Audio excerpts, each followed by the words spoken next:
Ate Nisel. Malapit na graduating nyo Sa 18 na ba yun? 18 na yun, diba?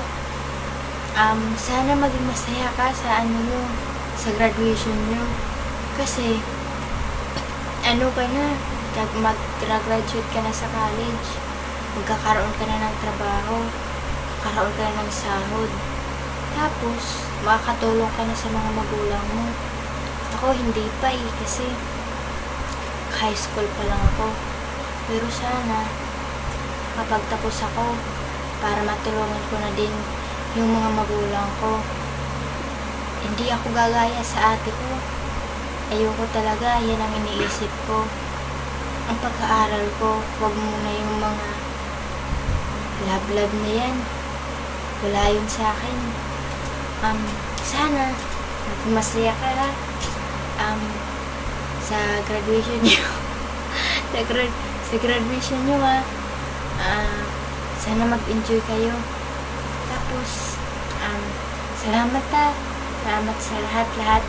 Thank you for everything.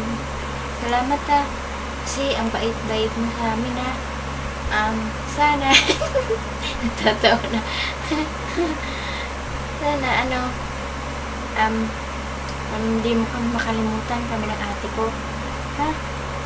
Sige sana mag-enjoy ka ngayong graduation nyo. Sana maging masaya ka. Huwag kang iiyak dun baka umiyak ka kasi naalala ko yung graduation namin. Umiyak talaga ako.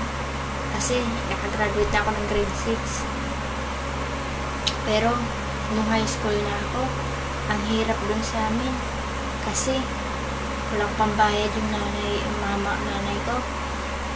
Nag-working student na lang ako. Kasi walang pambayad. Joke lang.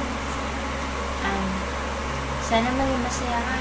Thank you sa lahat na binigay mo sa akin Salamat Maraming salamat. Kasi ang bait-bait mo sa amin. Thank you. Sige happy graduating na lang. Bye-bye.